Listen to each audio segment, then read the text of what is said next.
आज इस वीडियो में will start with linear polynomials. हम अलजेब्रा के 5 वीडियो ऑलरेडी कर चुके हैं। Today is the 6th video and in this we will be doing linear polynomials. Very very important, क्योंकि इसका एप्लीकेशन ना सिर्फ अलजेब्रा तक लिमिटेड है, बट ये अरिथमेटिक में भी बहुत बार, जहाँ पे भी आपको इक्वेशंस बनानी है और साइमल्टेनियसली सॉल्व करना है, तो ये प्रोसेस काफ़ी जगह यूज होता है। So it's very very important and इसके क्वेश्चंस लगभग एक या दो तो आते ही आते हैं इस पे based in your CAT section, right? So it's a very very important topic, and let's start and let's try to work out what all we can do with this, right? Chalo, let's start. Okay, so if I define a linear polynomial, तो मैंने expansions, अब remainder theorem वाले video में आपको थोड़ा सा इसके बारे में बताया था कि जब हम इसको हम किसी भी टर्म्स में अगर लिखें, राइट, सो जब हम इसे फंक्शन फॉर्म में लिखते हैं, y is equal to f x, right, is equal to a x plus B, right. So it's a linear equation because degree यहाँ पे x और y का 1 है। मैंने आपको डिग्री भी लास्ट वीडियो में रिमाइंडर थ्योरम में समझाया था। So this is how we write a linear equation in a functional form, जहाँ पे हम y को x के टर्म्स में लिखते हैं। बट इसको एक लिखने का एक और तरीका है, और वो है A x plus B Y is equal to C. ये ए और बी वाले जो कॉन्स्टेंट्स हैं वो ए और बी से अलग हैं, right. So don't get confuse. चलो इसको मैं बदल देता हूँ। So let me write it as M X plus C rather than A x plus B. Let's write it as M X plus C, जिसका मीनिंग भी होता है, आगे अब मैं आपको कोऑर्डिनेट में समझाऊंगा, एक्स के कोफिशिएंट को स्लोप बोलते हैं, स्लोप ऑफ द लाइन, और सी होता है वाई इंटरसेप्ट, राइट। बट अभी अगर हम बात करें तो अभी हम लीनियर इक्वेशन को ऐसे भी लिख सकते हैं, ये फंक्शन फॉर्म में नहीं है, but it's a equation, right? So ax plus by, degree x और y दोनों की 1 है, so it's a linear equation. And as I told you, what does a linear equation represents? It represents a line in the xy plane, right? Now when we, अब ज़्यादातर जो हमारे questions आते हैं लीनियर इक्वेशन में, वो किस पे बेस्ड होते हैं कि हमें दो इक्वेशंस दे रखी हैं। सो अगर मैं दो इक्वेशंस बनाऊं तो दो लीनियर इक्वेशंस का मतलब क्या होता है? किसी भी लीनियर इक्वेशन का मतलब मैंने लाइन बनाया, तो दो लीनियर इक्वेशन से तो दो लाइन होंगी। तो जब हम उन्हें साइमल्टेनियसली सॉल्व कर रहे होते हैं, तो जो हमारे पास x और y का एक पेयर निकल के आता है, वैल्यू ऑर्डर्ड पेयर जिसे बोलते हैं, वो ग्राफ पे क्या होता है? Point of intersection. अब ये प्रोसेस सिर्फ और सिर्फ लीनियर इक्वेशन तक लिमिटेड नहीं है, कहीं पे भी आप दो इक्वेशंस को जब एक साथ सॉल्व करने का मतलब ही साइमल्टेनियसली सॉल्व करना होता है। सो अगर आप दो लीनियर इक्वेशंस हो या दो कोई सी भी इक्वेशंस हो, क्वाड्रेटिक और लीनियर हो, if you solving them simultaneously, अब आपको एक साथ जब आप उनको सॉल्व कर रहे हो, तो जो x और y का जो जो कॉमन वैल्यू आती है, मतलब point satisfying both the lines, इसका ये मतलब होता है, and that is called point of intersection. तो ये प्रोसेस समझ में आना चाहिए कि हम जब दो इक्वेशंस को सॉल्व करते हैं simultaneously, we get a point of intersection. Because एक इक्वेशन का मतलब क्या है? उसके कितने कितने सॉल्यूशंस होंगे? They will be infinite solutions. Why they will be infinite solutions? क्योंकि आप देख सकते हो कि एक लाइन पे कितने पॉइंट्स होंगे? एक लाइन पे इनफाइनाइट पॉइंट्स होंगे, so they will be infinite solutions, right. But जब हम दो इक्वेशंस को दो वेरिएबल्स होते हैं, उनको सॉल्व करते हैं, तो हमारे पास जो पॉइंट आता है, वो ordered pair x comma y आता है, और उसे हम बोलते हैं पॉइंट ऑफ इंटरसेक्शन। सो ये कुछ चीज़ें आपको पता होना चाहिए। These are very very important things, right, for you to know what are we actually doing when we are solving it, ठीक है। अब दूसरा सवाल फिर ये आता है, क्या दो लाइंस हमेशा इंटरसेक्ट करती हैं? Two lines, will they always intersect? तो उसके लिए एक चीज़ मैं आपको बता रहा हूँ, हमेशा इंटरसेक्ट नहीं करेंगी, क्योंकि लाइंस पैरेलल भी हो सकती हैं, और जब लाइंस पैरेलल होती हैं तो वो इंटरसेक्ट नहीं करती हैं। तो सपोज मैं दो लाइन ले लेता हूँ इन जनरल। सपोज ऐसे a1x plus b1y equal to c1 is first line, and a2x plus b2y equal to c2 is the second line. Right. So ये दो लाइंस हैं। अब कुछ कंडीशन में लिखवा रहा हूं आपको, इसको ध्यान रखेंगे हम हमेशा। इफ a1 by a2 मतलब x का जो कोफिशिएंट्स है उनका ratio is equal to b1 by b2 is same as the coefficients of ratio of y is same as c1 by c2 is same as the ratio of the constant terms। मतलब x के coefficient का ratio y के coefficient के ratio के बराबर है और वही रेशो कांस्टेंट टर्म के भी बराबर रेशो के बराबर है। तो ऐसे में ये दोनों लाइंस ओवरलैपिंग हो जाती है, कोइंसिडेंट। वी से लाइंस आर कोइंसिडेंट, मतलब एक लाइन को दूसरे के ऊपर बना रहे हैं। तो अगर एक लाइन को दूसरे के ऊपर ड्रॉ करेंगे तो वो हर एक पॉइंट पे इंटरसेक्ट करेंगे। सो वी से दे will be infinite solutions again. एक पॉइंट पे, एक लाइन पे कितने पॉइंट्स होते हैं? इनफाइनाइट। तो एक के ऊपर एक, तो ये सारे पॉइंट्स पे इंटरसेक्ट करेंगे। So we'll say lines are coincident, you can say infinite solution. Similarly, if I say a1 by a2 equal to b1 by b2 but not equal to c1 by c2, so we say lines are parallel. Lines are parallel and parallel lines do not meet. They have a constant distance between them, so they will never meet. So lines are parallel बोल देंगे, right? और तो कैसे solution? No solution, कहीं intersect ही नहीं करेंगे तो no solution हो जाएगा। अब आप देख सकते हो इन दोनों कंडीशन से एक कंडीशन बनती है, वो है, ये फर्स्ट है, ये सेकंड है। तो थर्ड कंडीशन में क्या होगा? If a1 by a2 is not equal to b1 by b2, ये इन दोनों में तो इक्वल थे, तो जब a1 by a2 b1 by b2 के बराबर नहीं होगा तभी आपको क्या मिलेगा? यूनिक सोल्यूशन और अ point of intersection. Unique solution और अ पॉइंट ऑफ इंटरसेक्शन। ये कब मिलता है? ये तब मिलता है when a1 by 2 is not equal to।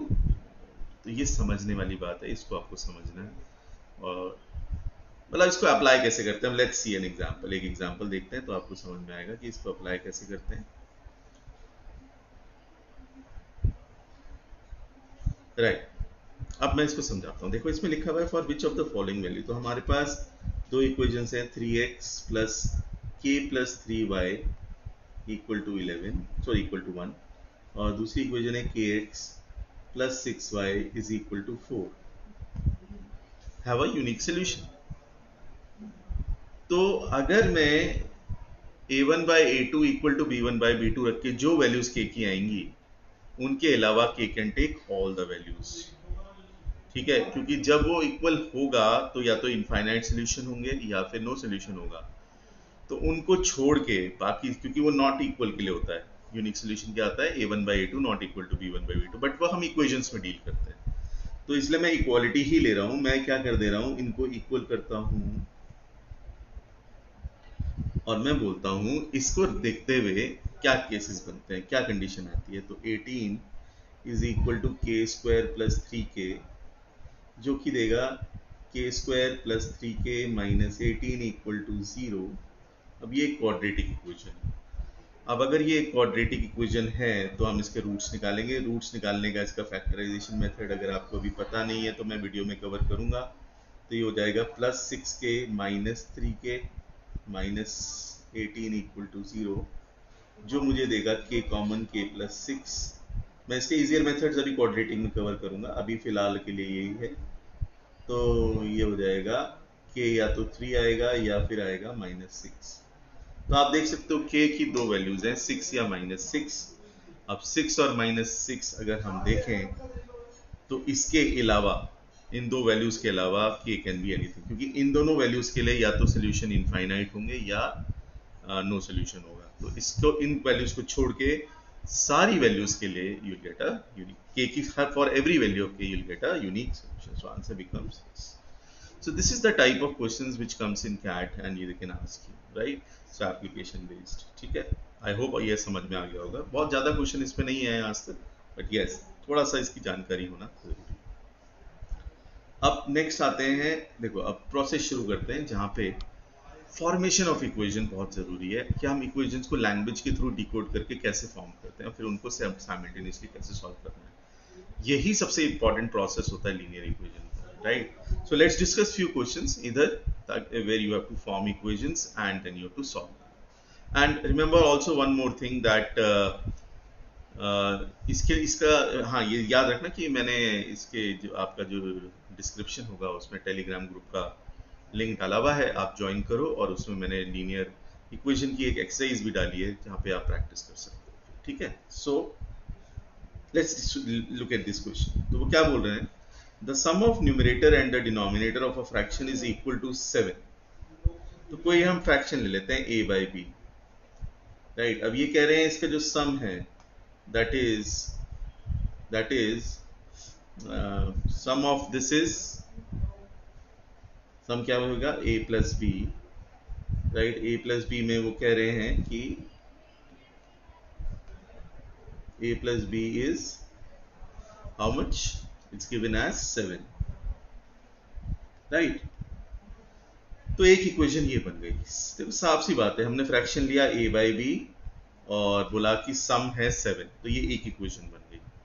दो वेरिएबल, आप x और y ले सकते हो, a और b ले सकते हो, कुछ भी ले सकते हो, उससे फर्क नहीं पड़ता। कुछ लोग कहते हैं सर वहां भी आपने कांस्टेंट लिया था, ठीक है लिया था, तो आप x और y भी ले सकते हो, ए और बी ले सकते हो। दीज आर जस्ट रिप्रेजेंटेशन, इनका कोई कॉपीराइट नहीं होता है कि हाँ इसका हमने x और y कोई वेरिएबल लिया, ए और बी को वहाँ कांस्टेंट लिया तो ए और बी यहाँ कांस्टेंट।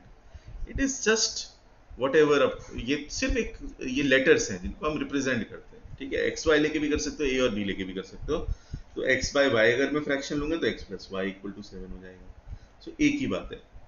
अब वो ये कह रहे हैं कि the sum of okay 4 times the numerator, that is 4x, the numerator is 8 less than 5 times the denominator, is 8 less than, पहले तो 5 times the denominator कर लेते हैं y and 8, ठीक है। इसको अभी हटा देते हैं, मैंने x और y में कर दिया। चलिए इक्वेशन, सो आपके पास दो इक्वेशन, दो वेरिएबल हो गई। एक तो आ गया x plus y equal to 7 और दूसरी इक्वेशन आ गई आपके पास 4x minus 5y is equal to -8। तो ये दो इक्वेशंस हुई हैं आपके पास। अब प्रोसेस क्या होता है, प्रोसेस ये होता है कि कोई भी आप या तो एक वेरिएबल की वैल्यू निकाल के यहाँ डाल दो, या साइमल्टेनियसली सॉल्व करते हैं, मतलब साइमल्टेनियसली ही सॉल्व कर रहे हैं, और या फिर किसी भी एक वेरिएबल का कोफिशिएंट सेम करके ऐड या सब्ट्रैक्ट कर लो, विच एवर इज कंफर्टेबल। सो 4 से मल्टीप्लाई करके करेंगे तो सब्ट्रैक्ट करेंगे, और 5 से करेंगे तो ऐड करेंगे, क्योंकि अगर दोनों साइन सेम है तो सब्ट्रैक्ट करते हैं, अलग अलग है तो ऐड करते हैं, ताकि वो वेरिएबल हट जाए, दूसरा वेरिएबल की वैल्यू आ जाए, इस वजह से ऐसा करते हैं। तो अगर मैं सपोज इसे 4 से मल्टीप्लाई करता हूं तो I get 4x plus 4y is equal to 28। अब मैं सब्ट्रैक्ट करता हूं तो सब्ट्रैक्ट करने पे आएगा -9y is equal to -36। So y आ जाएगा 4, y 4 आ जाएगा, तो इसे हम यहाँ इक्वेशन में रख दो। सो y 4 रखेंगे तो x आ जाएगा 3। फाइंड द फ्रैक्शन, तो fraction is x by y, so 3/4 is the answer. So this is the process which is quite often used, जहाँ पे हम फ्रैक्शन लेते हैं, मतलब इक्वेशन बना के साइमल्टेनियसली सॉल्व करेंगे। Is this clear or no? Right? Okay, so let's do this question now. First of all, let me पहले हम एक बात समझ लेते हैं कि एक 2 डिजिट नंबर, जैसे अगर 2 डिजिट का जैसे 23 हो गया, तो 23 को हम लिख सकते हैं 2 into 10 plus 3, 20 plus 3, यानी कि 2 into 10 plus 3। तो ये ऐसे इसलिए लिखा जाता है ताकि हम, वरना 2 डिजिट को कैसे एक्सप्रेस करेंगे दो वेरिएबल से, तो वो अजीब हो जाएगा, बिकॉज x into y नहीं है, वो X Y is a 2 digit number. So और एक्स वाई अगर मैं इक्वेशन में लिखता हूँ तो वो इट रिप्रेजेंट प्रोडक्ट ऑफ 2, सो इसलिए उसको हमें 10x, अगर हम एक्स वाई हमारा एक 2 डिजिट नंबर है तो उसको लिखना पड़ेगा 10x plus y, राइट। तो ऐसे लिखेंगे। अब वो कह रहा है कि द डिजिट्स का सम जो है इनका वो 7 है, तो हमारे पास एक इक्वेशन आ गई x plus y is equal to 7।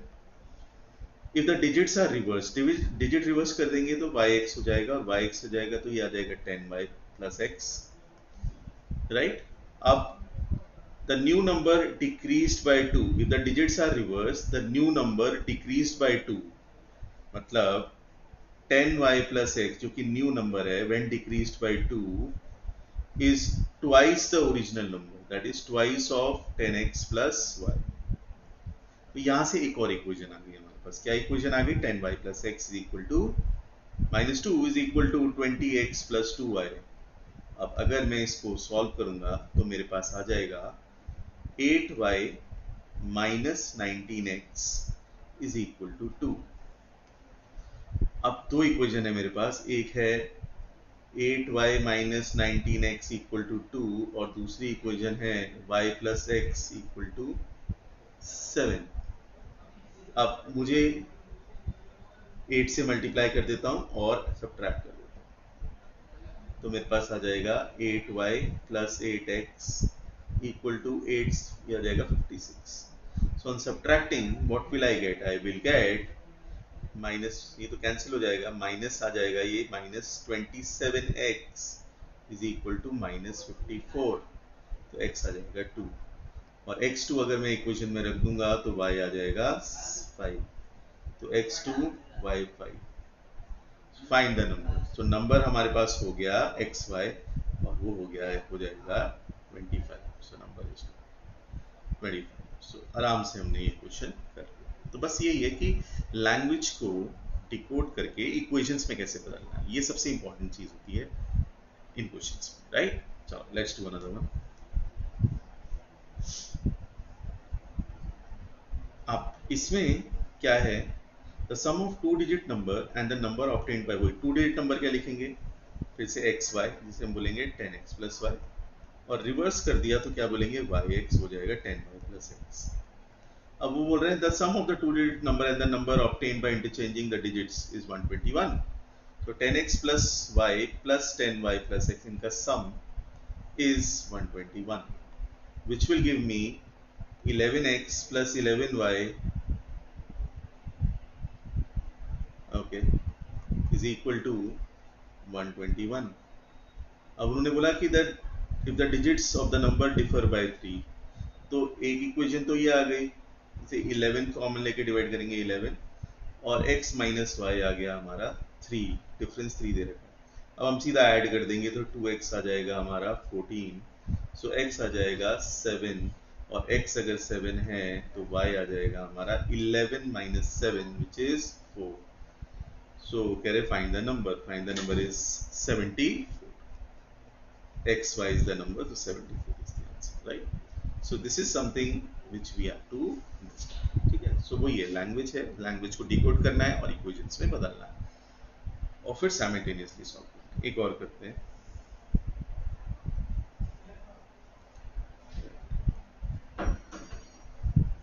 अब इसमें बोला गया है the age of a man is twice the sum of the ages of his 2 children. Age of a man is twice the sum of the ages of his 2 children. After 20 years, his age will be equal to the sum of the ages of his children at that time. So, father has the age of a man, right? Say, let it be x. So, if I say father's f ले लेते हैं, father's age is equal to sum of the ages of the 2 children, so I'll say x and y, twice of it, twice the sum after 20 years। Now after 20 years all of them will grow by 20 years, not just the father, तो सिर्फ father ही नहीं बढ़ेगा 20 साल से, सभी बढ़ेंगे। so after 20 years his age यानी कि f plus 20 will be equal to the sum of the ages of his children at that time, and that will be x plus 20 plus y plus 20। अब यहाँ पे क्या है कि आप कहोगे सर 3 वेरिएबल है, 3 तो हैं लेकिन फादर की एज पूछी है, तो x प्लस वाई को हम 1 मान सकते हैं। तो यहाँ पे अगर मैं x प्लस वाई को लिख देता हूँ, suppose x plus y is से z ले लेता हूँ, तो देखो हमारे पास इक्वेशन बन गई f is equal to 2z and f plus 20 is equal to x plus y plus 40 यानी कि z plus 40। अब अगर मैं f की वैल्यू इक्वेट z की वैल्यू रख देता हूं तो हमारे पास f आ जाएगा। Find the present age of the man, so present age हम f लेके चल रहे हैं, तो z की वैल्यू आ गई f by 2, तो f plus 20 equal to f by 2 plus 40।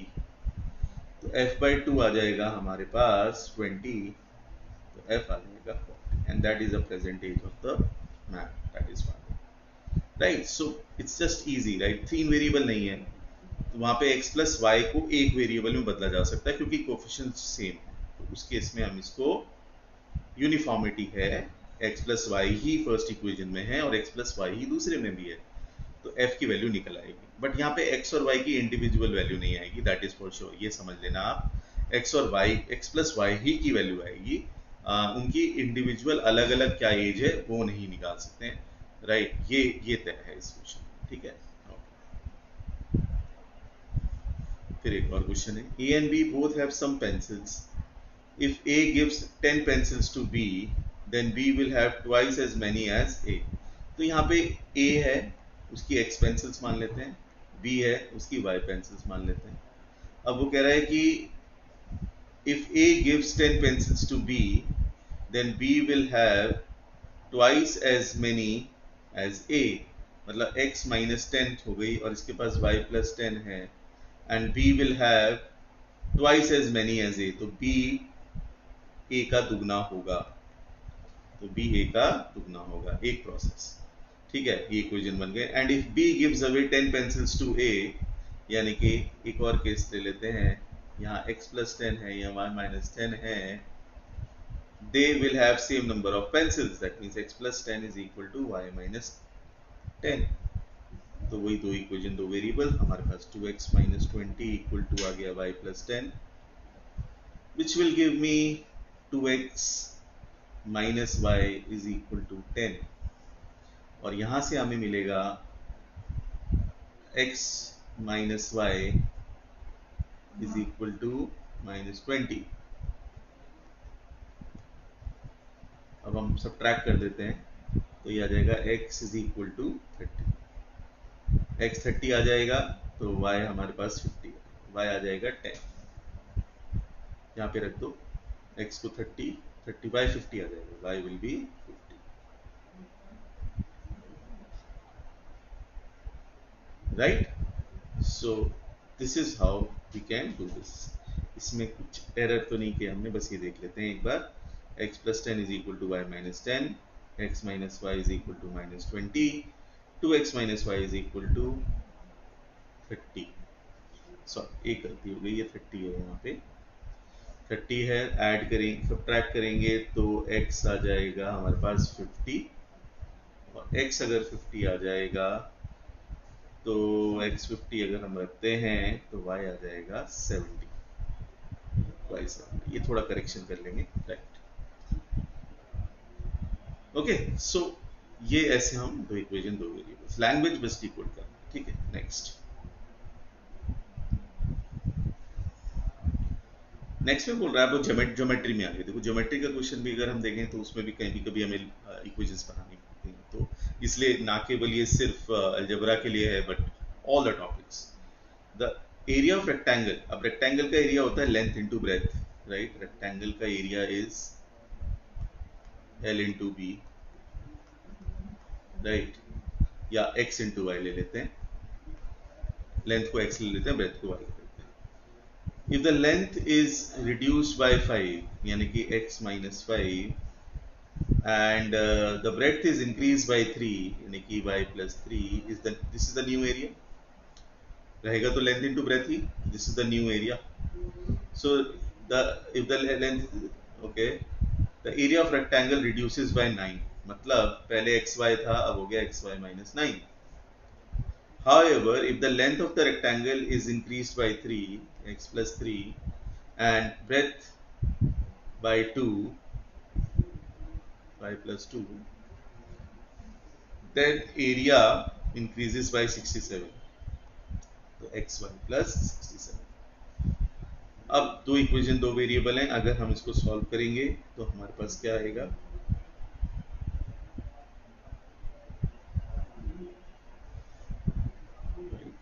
इसको आगे प्रोसेस करते हैं। सो इसके लिए हम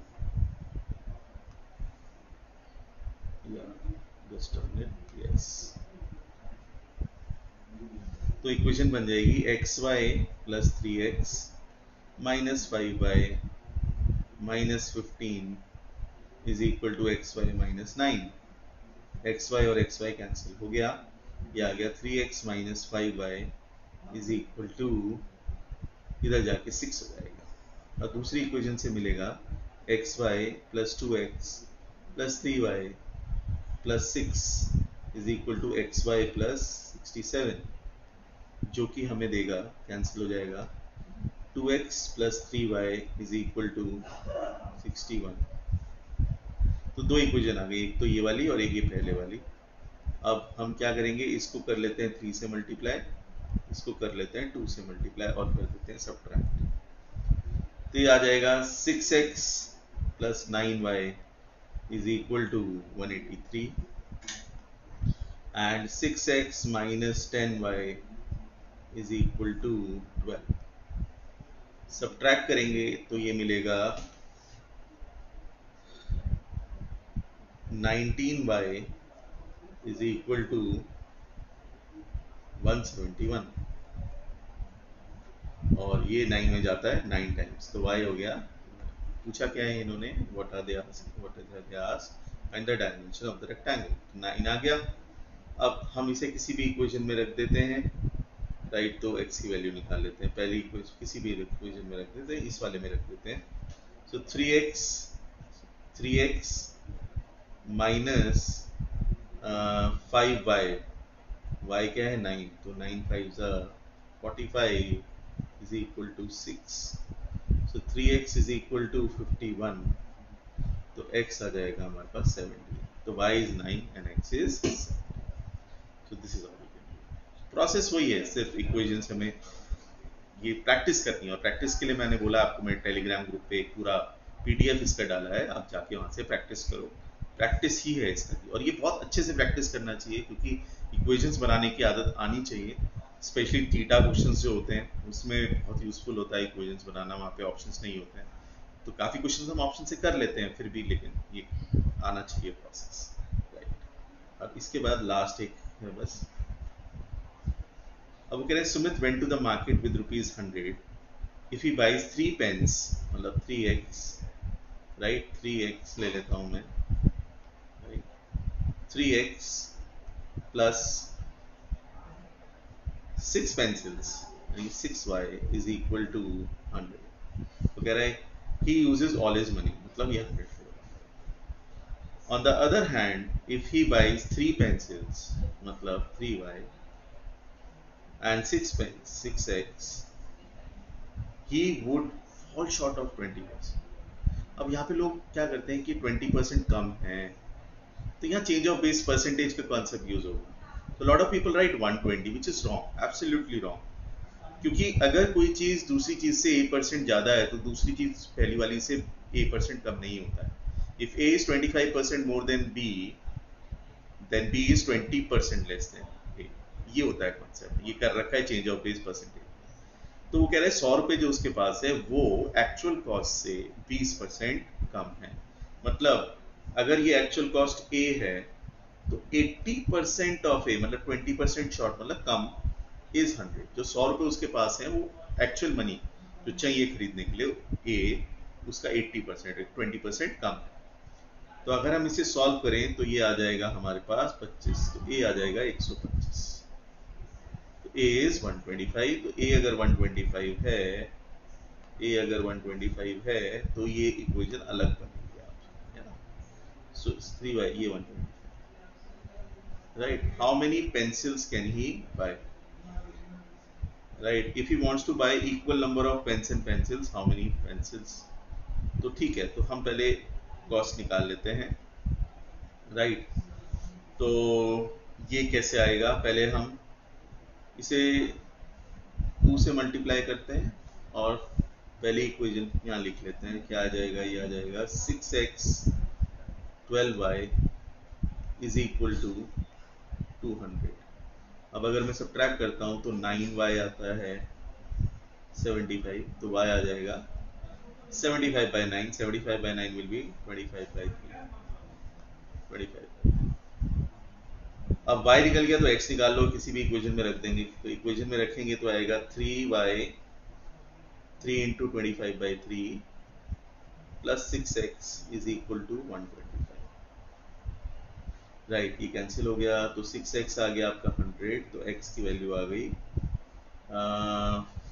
50/3, तो y और x की वैल्यू आ गई हमारे पास। अब उसके पास 100 रुपए हैं और वो इक्वल नंबर ऑफ पेन्स और पेंसिल्स निकालना चाहता है, बाय करना चाहता है, तो कितनी पेंसिल्स उसने खरीदनी है। तो इसका सिंपल प्रोसेस है कि उसके पास 100 रुपीज़ हैं। अब उसके पास अगर 100 रुपीज़ हैं तो हम क्या करेंगे, 100 रुपीज़ हैं, so we will say that suppose वो ए पेंसिल और ए पेन्स खरीदता है, इक्वल नंबर ऑफ पेंसिल्स लिखा हुआ है, wants to buy equal number of pens and pencils, so a into pencils, मतलब a pencils into cost of one pencil, right, say 50/3, and pen which is a into 25/3 या vice versa जो भी इनका, that is equal to 100। तो आपके पास ये value आ जाएगी, this will be a 75/3a equal to 100। तो a की वैल्यू आ गई 300/75 जो कि होता है 4 pencils he will be buying, so he will be buying 4 pencils, right। So these are some of the examples on linear equation जो हमने आज किया, right। अब these you have to just practice this। तो अभी हम linear equations के और भी सेशन करेंगे, जैसे linear equation in 3 variables, फिर non negative integral concept, integer solutions का कॉन्सेप्ट, तो वो मैं अभी और 2 वीडियोस में कवर करूंगा। आज बहुत बेसिक था, just to make you initiate कि कैसे हम इक्वेशंस बनाते हैं और कैसे उन्हें हम साइंटिफिकली सॉल्व करते हैं, right. So will meet with the next video, till then have a nice day, right, take care, bye.